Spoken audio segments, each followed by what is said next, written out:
Well, the biggest challenge is always just financially and administratively. It's always a challenge to keep the survey going.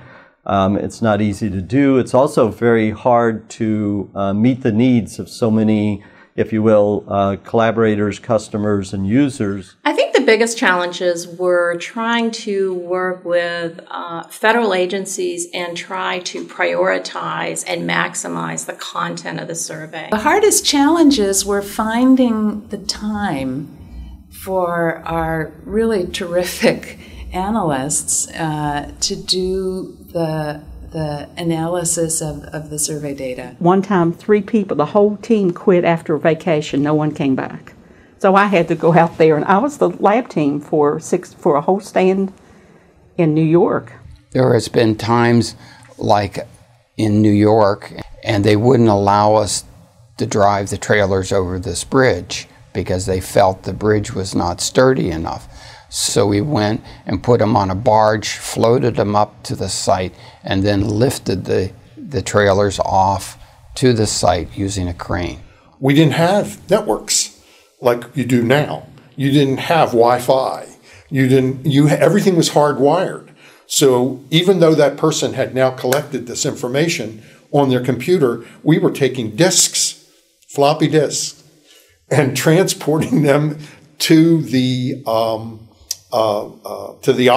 to the remote offices. So it was really rudimentary, but it was, quote, state of the art at that time.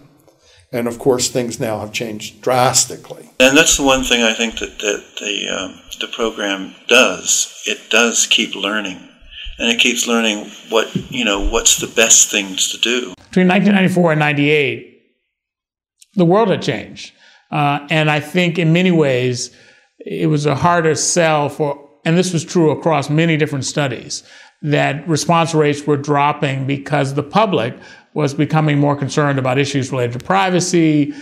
There were more concerns raised in the press about research, biomedical research in general, and it was just a harder sell. But the staff were great. There was tremendous responsiveness to the challenge. I think everyone saw it as a real challenge. Well, we have this difficulty with being out in the field and running in 3 different locations at the same time, and as we like to say, a 7x18 operation. We run 18 hours a day, 7 days a week in 3 different time zones usually.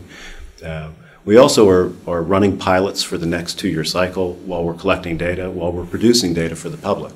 So all of this work is going on at the same time, and trying to produce new components and new software and keeping up with technology. It keeps us busy and grays our hair, and we lose a little bit at the end of the day.